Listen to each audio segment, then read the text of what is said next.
Alhamdulillah nahmaduhu wa nasta'inuhu wa nastaghfiruh wa na'udzu billahi min shururi anfusina wa min sayyiati a'malina may yahdihillahu fala mudilla lahu wa may yudlil fala hadiya lahu. Asyhadu an la ilaha illallah wahdahu la syarika lahu wa asyhadu anna Muhammadan abduhu wa rasuluhu la nabiyya ba'dahu. Allahumma shalli wa sallim wa barik ala sayyidina Muhammadin wa ala alihi wa sahbihi wa man tabi'ahum bi ihsanin ila yaumiddin, amma ba'd. Qala Allah ta'ala fi kitabil karim, a'udzu billahi minasy syaithanir rajim, bismillahirrahmanirrahim. Ya ayyuhalladzina amanu taqullaha haqqa tuqatih wa la tamutunna illa wa antum muslimun. Wa qala aidan ya ayyuhalladzina amanu taqullaha wal tanzur nafsum ma qaddamat liqad wattaqullaha innallaha khabirun bima ta'malun. Allahumma hamdaka bil Qur'an.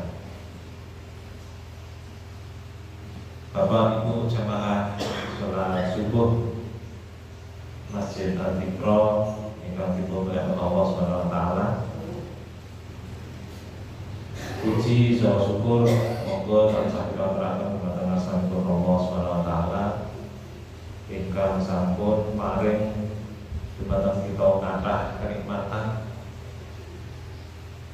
lan muga-muga nikmat arupi hidayah, nikmat arupi kesehatan, nikmat arupi kesempatan, tetapi waktu ingkang Allah Subhanahu wa taala sampun paring dumateng kita ngantos ing detik menika. Pramila monggo tansah kita mengulang-ulang kanthi maos lisan kita maos puji alhamdulillahi rabbil alamin.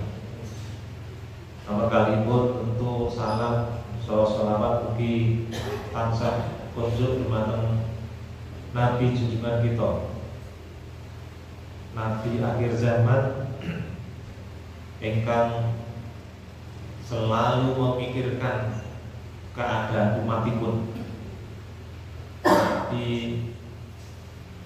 ingkang tentunipun nuntun kita dumateng mangke margi wonten surganipun Allah Subhanahu wa taala. Mugi salam utawi selawat saha selawat tansah selalu kunjuk dumateng rasanipun Kanjeng Nabi Muhammad sallallahu alaihi wasallam, dumateng keluarganipun, dumateng para sahabat-sahabatipun, para tabi'in saha pendherekipun penerus risalahipun, tentunipun mangke syafaatipun tansah kita tenggo wonten ing hari akhir, hari kiamat nanti. Bapak Ibu jamaah salat subuh ingkang dimuliakan Allah Subhanahu wa taala, Kanjeng Nabi Muhammad sallallahu alaihi wasallam Nabi bersabda, man salaka thariqan yaltamisu fihi ilman, man barang siapa sing sapa wonge salaka thariqan yang menempuh jalan, thariq adalah jalan, yang menempuh jalan untuk mencari ilmu, yaltamisu fihi ilman. Siapa yang menempuh jalan untuk mencari ilmu, sahalallahu lahu thariqan ila jannah, maka Allah mudahkan baginya, bagi orang tadi, jalan ila jannah, jalan menuju surga. Kita ulangi, man salaka thariqan yaltamisu bihi ilman, barang siapa yang menempuh jalan untuk mencari ilmu, menempuh jalan untuk mencari ilmu, sahalallahu lahu thariqan ila jannah, maka Allah mudahkan jalan baginya menuju surga. Bapak Ibu ingkang dipun muliaken Allah Subhanahu wa taala, hadis menika dipun riwayataken Abu Daud, Ibnu Majah. Kita gatosaken, kita perhatikan penekananipun wonten ing tidak pada ilmu, tidak pada ilmunya. Penekananipun wonten ing ilmunya, tetapi proses mencari ilmunya. Maka yang kita tidak sekedar menapa yang kula aturaken kepada Bapak Ibu sekalian, tetapi proses mencari materi, proses mencari ilmu itu. Pramila Bapak Ibu sekalian, ilmu niku kan keutamaanipun sangat tinggi sekali, fadilahipun tinggi sekali. Ya, pramila ingkang dipun tekankan penekanannya memang bukan pada ilmu yang dia cari, yang dia dapatkan nanti, tetapi proses mencari ilmunya.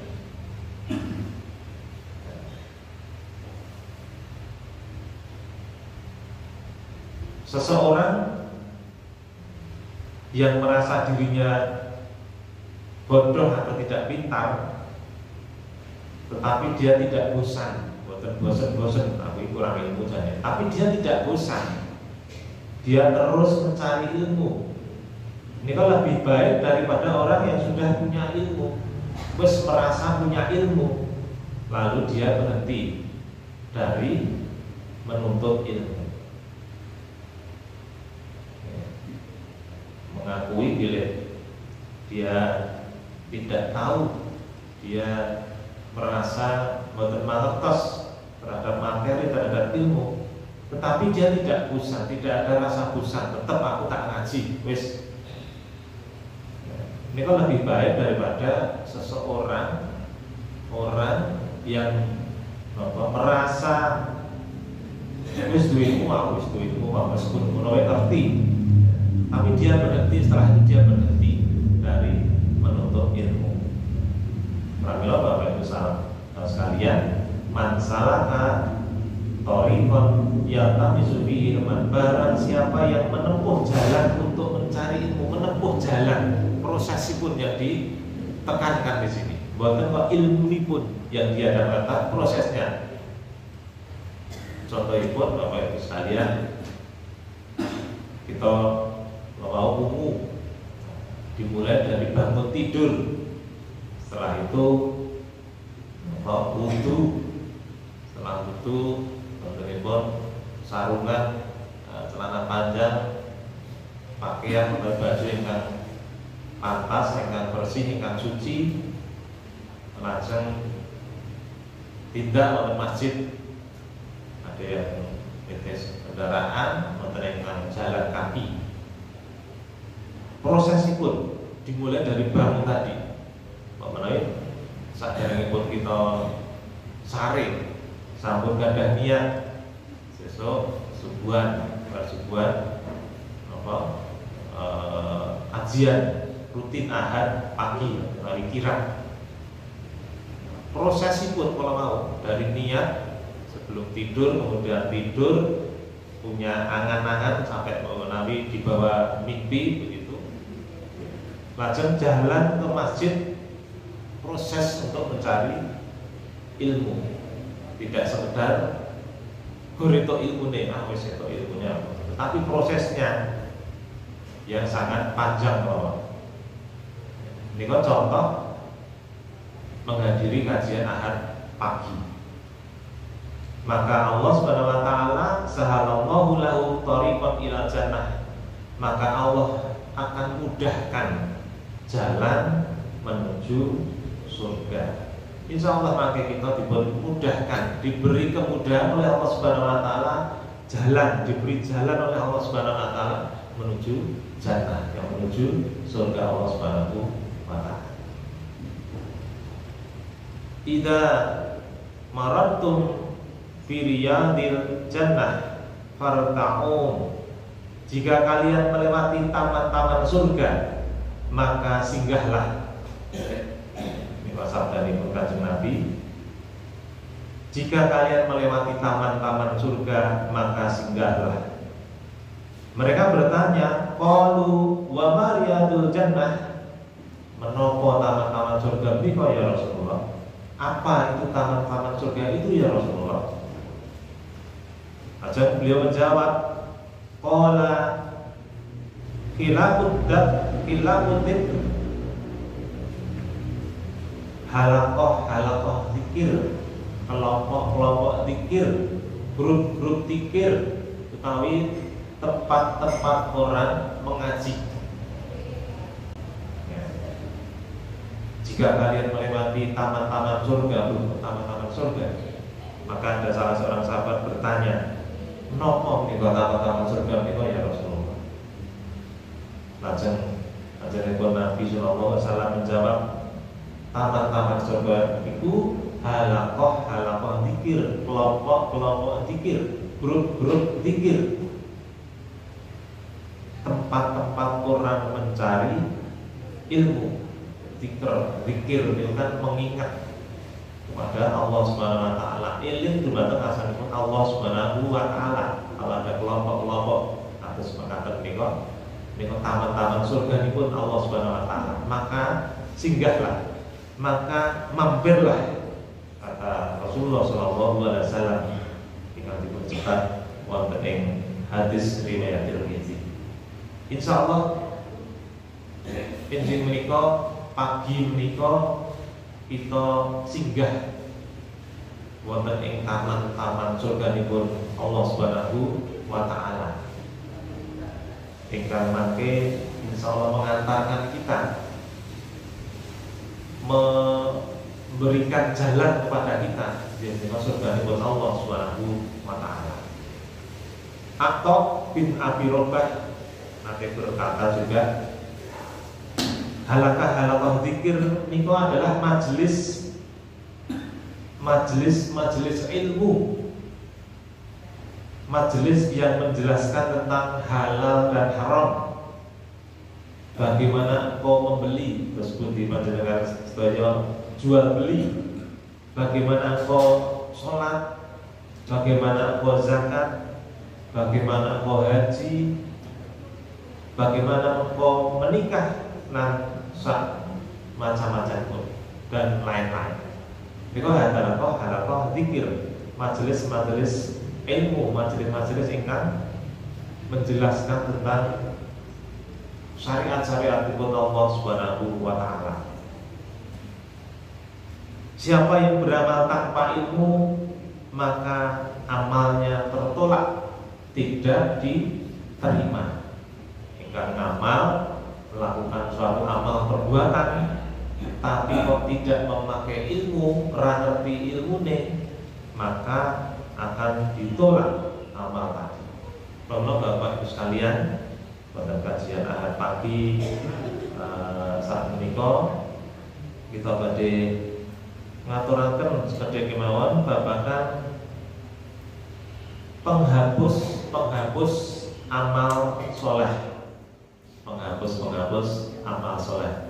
Monggo Bapak Ibu sekalian dengan sampun pikatunjukan so sedek monggo kagem anak-anak, monggo Mas Arfi. Oh iya.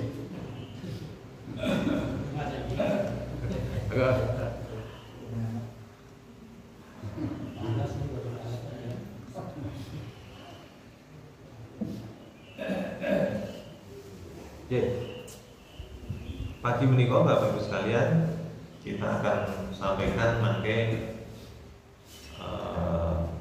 kurang langkung ya setengah jam ya Mama, karena ada penting kerja bakti ya.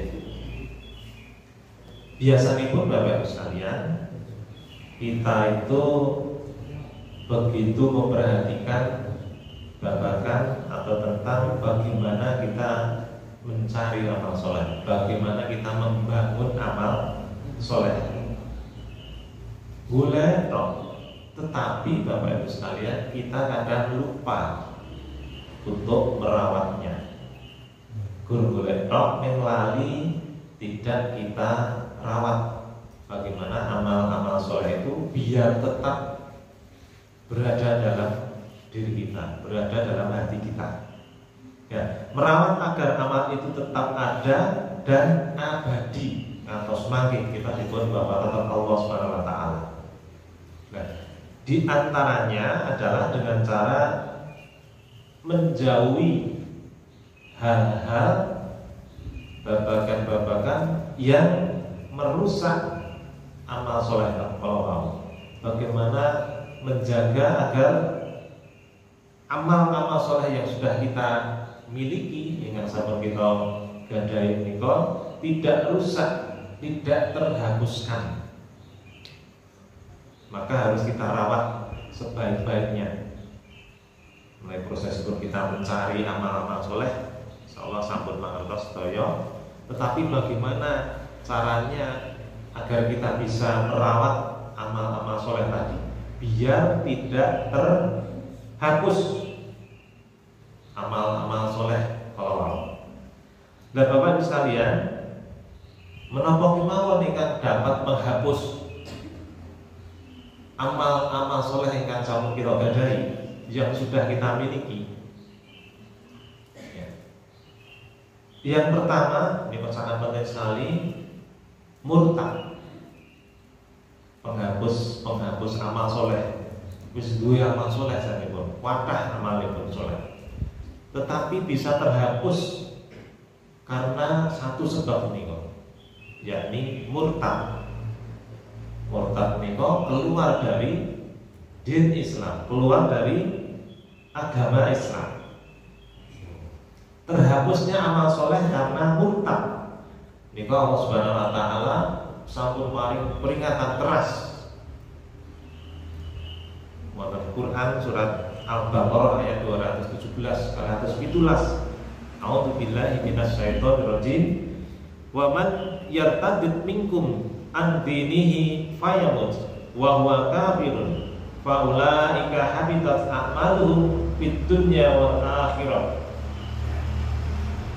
Sing sapa wonge murtad metu saka agama Islam di antara kamu dari agamanya, fayamut lalu dia mati dalam keadaan kekafiran, faulaika habitat a'maluhum fid dunya wal akhirah, maka mereka itu terhapus amalnya di dunia dan akhirat. Ya, barang siapa yang murtad, sing sapa wonge metu saka agama Islam murtad, lajeng dia atau orang tadi mati dalam keadaan kafir, maka terhapus amal dunia, amalnya di dunia maupun di akhirat. Dan mereka itu faulaika wa ulaika ashabun nar, dan mereka itu adalah penghuni neraka. Hum fiha khalidun, dan kekal di dalamnya. Ya, kata Allah Subhanahu wa taala dalam surat Al-Baqarah 117. Metu keluar dari agama Islam dan dia mati masih dalam keadaan murtad, mati dalam keadaan kafir, amalipun tidak dihitung oleh Allah Subhanahu wa taala. Amalnya di dunia maupun di akhirat dihapus oleh Allah Subhanahu wa taala.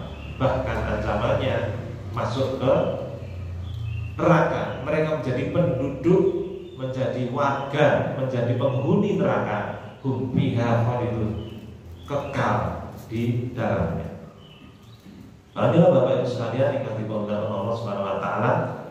Salat kita, puasa, zakat, haji, soho amal soleh yang pernah dilakukan orang yang murtad, maka dihapus oleh Allah Subhanahu wa taala, baik di dunia maupun di akhirat.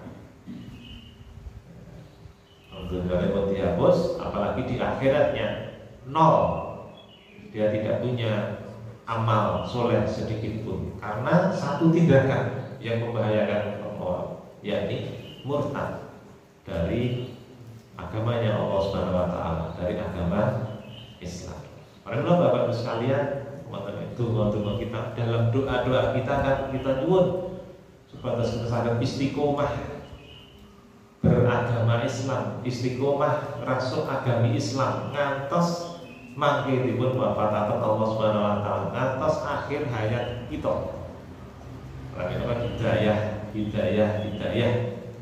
Puji syukur, puji dumateng Allah Subhanahu wa taala, ngucap hamdalah karena sudah diberi hidayah berupa agama Islam oleh Allah Subhanahu wa taala. Yang itu harus kita pertahankan sekuat tenaga. Menawi wonten proses, wonten cerita bagaimana murtad itu bisa terjadi, bagaimana murtad tapi keluar dari agama Islam itu terjadi, cerita-cerita yang cerita fakta sesuai fakta betul kejadian, karena memang ada tawaran-tawaran, ada bujukan-bujukan. Biasanya keadaan keluarga, keadaan ekonomi dibujuk, ayo ajak penak ini wae, tetap sholat bareng, mungkin sholat ya tetap orang duwi, tetap miskin, wis melu aku wae penak dan lain sebagainya. Ada tawaran-tawaran. Imannya, keyakinannya pada Allah Subhanahu wa taala tergadekan karena proses-proses tawaran-tawaran yang sementara enak di dunia, tentunya enak. Tak kayak beasiswa misalnya, tak kayak beasiswa kuliah gratis, belum orang buatan guru pak ulama buatan kuliah, sih kuliah anak kulo, lah wes tak kayak beasiswa anakmu lulus nanti lulus gratis, neng ya kui, kue butuh melu keyakinan. Pun itu kan keenakan, hanya nikmat sesaat di dunia, tetapi tidak memperhatikan akhiratipun. Bagaimana nanti dia akan diberi hukuman oleh Allah Subhanahu wa taala, menjadi penghuni neraka yang kekal di dalamnya. Karena gara-gara di dunianya dia hanya memikirkan kepentingan sesaat, kenikmatan sesaat. Pramila Bapak Ibu sekalian, harus kita pertahankan mati-matian. Bahwa Imam Ibnu Jarir At-Tabari firmanipun menjelaskan ayat 217 Al-Baqarah, lalu dia mati dalam kekafiran, maksudipun dia keluar dari agamanya, yaitu agama Islam. Lalu dia mati dalam keadaan kafir dan dia belum sempat bertobat. Dan sempat bertobat pada Allah Subhanahu wa taala dari kekafirannya, maka mereka inilah orang-orang yang terhapus amal-amalnya. Murtad, keluar dari Islam, ketika mati belum bertobat pada Allah Subhanahu wa taala, ya, maka terhapus amal-amalannya. Maka mereka itu terhapus amal-amalnya, yaitu sia-sia saja, lenyap muspro, sia-sia pahalanya, lenyap ganjarannya, dan tidak ada balasan di dunia atau nanti balasannya di dunia dan akhirat hilang sama sekali. Walaupun Bapak Ibu sekalian ada yang untuk perbedaan pendapat para ulama Islam, setelah itu di tengah jalan dia murtad, keluar dari Islam, kemudian Islam lagi, terus pun menikah. Bagaimana hukumnya ini? Ada yang mengatakan pertama hilang, wis hilang kabeh, ora dianggap nol, putul, radoe amal. Tapi wonten ulama yang menjelaskan, ya sudah, sing amal-amal yang tadi, yang ketika dia berislam dimunculkan lagi. Tidak nol putul, di modal katakanlah. Tapi ada ulama yang berpendapat, yo wis murtad, wis keyakinannya hilang, wis nol lan duwe amal. Pendapat ulama ingkang menyatakan kata. Dan mereka itulah penghuni neraka, mereka kekal di dalamnya, yakni orang-orang yang murtad dari agama yang tadi, dan mereka mati dalam keadaan kekafiran, maka mereka menjadi penduduk neraka yang hum fiha khalidun, kekal di dalamnya. Ini poin yang pertama, murtad, keluar dari agama Islam, penghapus amal soleh kita. Ada karena satu sebab ini murtad. Ingkang nomor kali, Bapak Ibu sekalian, penghapus amal soleh yang kedua, yakni syirik. Syirik ini termasuk dosa yang besar, dosa besar yang tidak diampuni oleh Allah Subhanahu wa Ta'ala, yaitu menyekutukan Allah Subhanahu wa Ta'ala, menyekutukan, terus masih menganggap selain Allah itu ada Tuhan yang lain, menduakan Allah yang baru Gusti Allah yang Gusti anak. Nah, ini tentang syirik, menyekutukan Allah dalam peribadatan, keyakinan, dan penyembahan. Masih menganggap ada kekuatan selain Allah Subhanahu wa Ta'ala. Jadi setelah kita sholat berdoa, yakin kita dumateng rasanipun Allah Subhanahu wa Ta'ala. Lapaknya tengah jalan, ketika jalan doa kita keliru atau masih ada anggapan wonten hati kita. Ya. Kayak jalan waktu mau kalau Mbah Kai kurang kabul aja. Nah, ini sudah termasuk syirik, menduakan Allah. Allah itu satu saja. Dia yang akan memberikan apapun kepada kita. Lah kok saya dolan menyembah adoh misalnya. Nah, ini kan sudah perilaku syirik dan dosa besar Bapak Ibu sekalian. Tidak diampuni oleh Allah Subhanahu wa Ta'ala. Nah, itu yang akan menghapus amal soleh yang sudah kita kerjakan, iman gitu. Sudah berbuat kebaikan macam-macam, lah kok masih menyekutukan Allah. Allah masih punya sekutu, duwe tandingan meneh. Itu tidak boleh.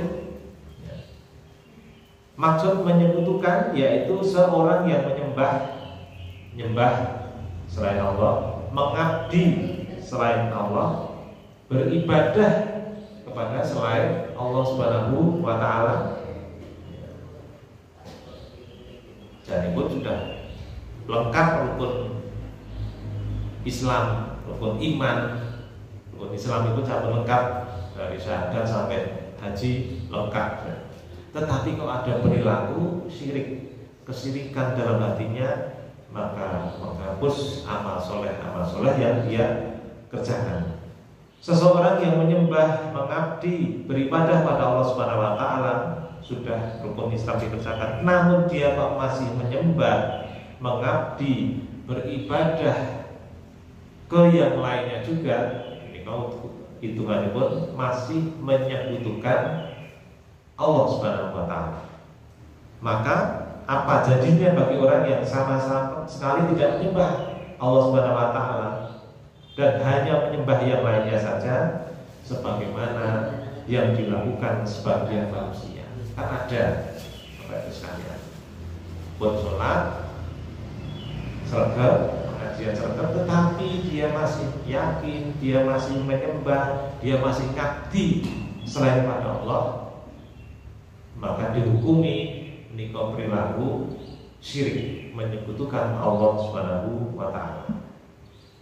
Bapak Ibu sekalian, dari sekian banyak bahaya syirik, di antaranya adalah menghapus, akan terhapusnya amal soleh kita. Az-Zumar ayat 65, walaqad uhiya ilaika wa ilal ladina min qablika la in asyrakta la yahbatanna amaluka wa la takunanna minal khasirin. Telah diwahyukan kepadamu dan orang-orang sebelum kamu, jika kamu melakukan kesyirikan, niscaya jika kamu melakukan kesyirikan, niscaya benar-benar terhapus amalmu dan kamu termasuk orang-orang yang rugi, minal khasirin. Dan kamu orang-orang yang melakukan kesyirikan tadi termasuk orang-orang yang rugi ya. Karena sudah melakukan kesyirikan, wis ngamal apik dan lain sebagainya, sama kuatah janipun tabunganipun nek kok satu perilaku syirik isi nggadahi keyakinan liyane Gusti Allah, liyane Allah isi iso paring rezeki, iso paring apa penglaris, iso paring dan lain sebagainya. Nika perilaku syirik, maka terhapus amal solehnya. Tapi kan sayang sekali ya, sudah beramal tetapi kok mboten-mboten hasilipun wis kosong-kosong ngamal ning ora duwe hasil. Pramila wonten salah setunggal Syekh Abdurrahman bin Nasir As-Sa'di mengatakan ini berlaku bagi semua amal. Maka terdapat pada nubuah seluruh nabi bahwa syirik menghapuskan seluruh amal. Wonten surat Al-An'am, itulah petunjuk Allah, dialah yang memberikan petunjuk bagi yang dia kehendaki. Dan barang siapa di antara mereka menyekutukan Allah, maka terhapus amal-amal yang telah mereka lakukan. Terhapus amal yang mereka lakukan. Karena sudah atas-atas Bapak Ibu sekalian, dengan perilaku ada tindakan tingkat kedua. Kalau yang pertama kan murtad, insyaallah mboten. Tapi yang kedua syirik walaupun kecil. Nah, ada dua. Syirik itu ada dua. Syirik besar dan syirik kecil. Nah, syirik besar ini kok menyentuhkan Allah, masih menganggap ada tandingan-tandingan Allah, masih ada Tuhan yang lain selain Allah, wonten keyakinan yang lain selain meyakini Allah. Wis gede kae ngene, donga nang sore iso ngene dan lain sebagainya. Ana sendang kono dan lain sebagainya. Kono dan lain sebagainya. Ini kan sudah tindakan syirik yang akan menghapus amal soleh kita. Itu syirik yang pertama, syirik besar. Lawan syirik yang kecil, yang nanti ketiga ini akan kita bahas. Syirkul asghar, syirkul akbar. Nah, yang ketiga ini syirik yang kecil, ya, yang juga akan menghapus amal soleh kita. Dan ini tidak kelihatan Bapak Ibu sekalian. Ya, ketika orang yang sudah melakukan menikah tidak akan seorang sadar.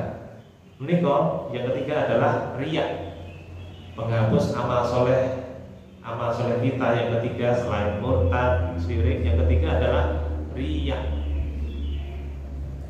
hingga termasuk syirik kecil. Riya itu apa? Beramal dengan tujuan lain, golek tujuan yang lain, yaitu apa? Mendapat pujian dari orang lain, pengen itu ujian, baik langsung ataupun tidak langsung. Ngamal ini tujuan itu kalau gen diarani ngene, gen diarani ngene. Nah, ini kok kategori udah masuk riya. Dan riya ini kok syirik kecil. Yang syirik tadi juga menghapus amal soleh kita.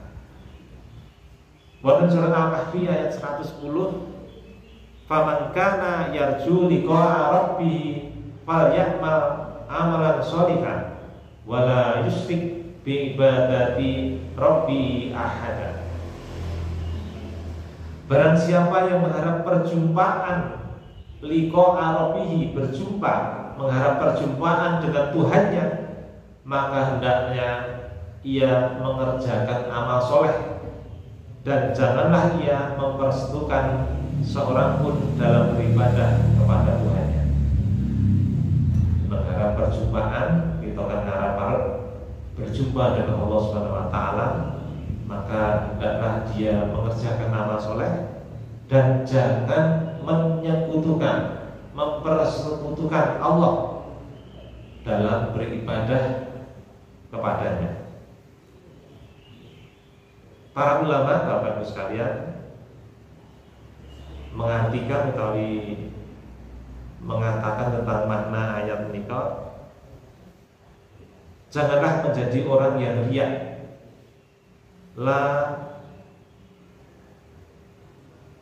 Surat Kahfi ayat 110.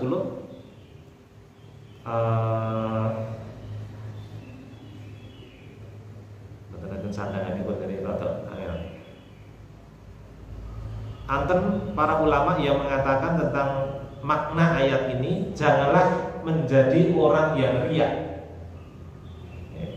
Ada yang mengatakan penekatan ayat nikah, jangan menjadi orang yang riya, yang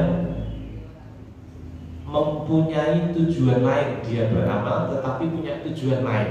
Tujuan itu kenapa kalau pengen di bentiarani ini infak, bentiarani sugih,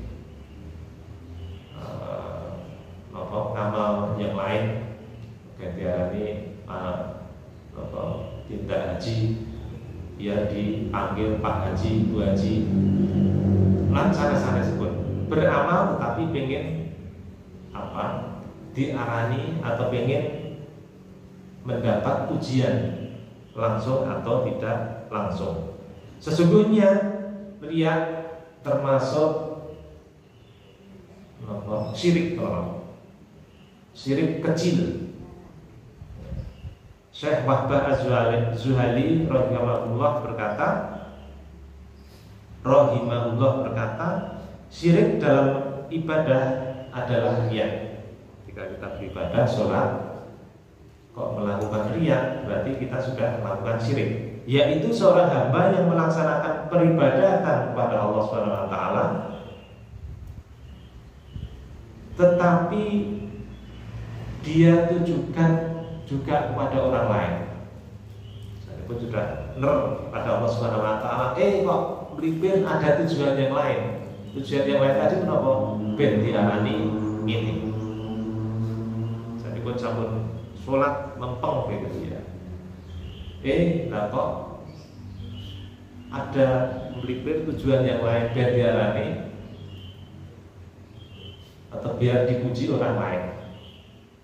Maka masuknya riya dalam syirik, membuat amal yang di dalamnya ada unsur riya, akan menghapuskan amal soleh yang kita kerjakan.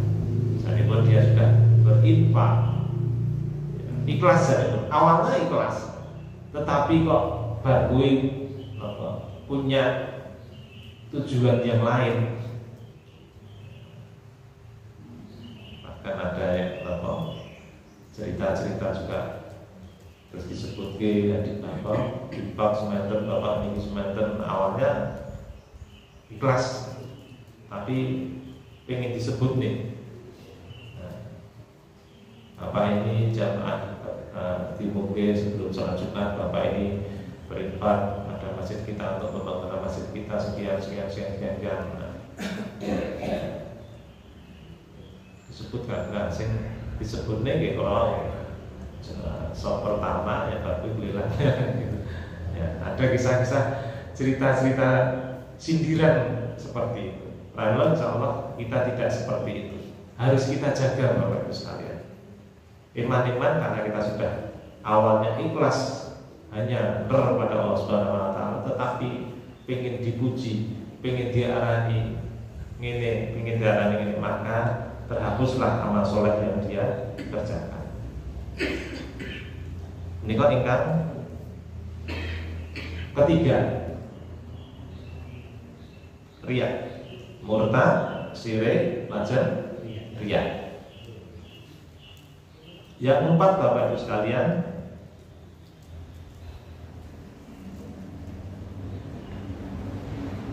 kita sintik Mas Adi, tenang. Yang keempat tetapi yang terakhir, jadi penonton 6. Yang keempat adalah melakukan amal akhirat,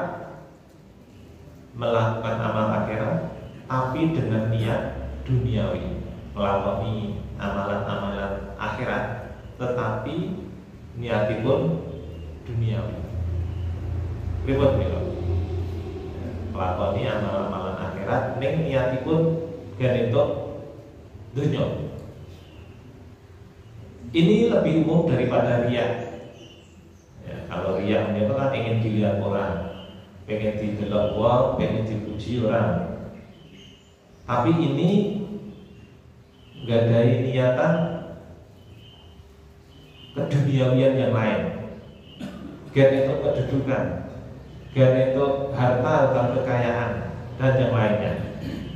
Seperti Bapak sekalian contohnya menghadiri majelis ilmu, hadir di majelis ilmu, ning apa? Gak ada tujuan, gak ada niat. Ilmu yang dia dapatkan kalau mau, contoh itu hadir di majelis ilmu ngaten, ning duwe pamrih ilmu yang dia dapatkan nanti bisa untuk debat koncone. Cari ini apa jempol apa ini. Tujuan itu ada golek ilmu akhirat, materi-materi akhirat, majelis ilmu akhirat. Ning tujuanipun gur iso jawab debat karo koncone. Ya. Ben dianggap wong pinter. Golek modal ilmu melalui baca-baca internet, baca-baca kajian, mencari ilmu di kajian yang lain. Ning tujuanipun harusnya kan tujuanipun dunia akhirat. Ning kok gadah tujuan yang lain, ya ini gen iso utawi ben dianggap wong pinter. Wong pinter betul-betul dukun ya. Gen dianggap wong fakih. Gen dianggap wong pinter, wong fakih, wong pinter agama. Barang siapa yang menuntut ilmu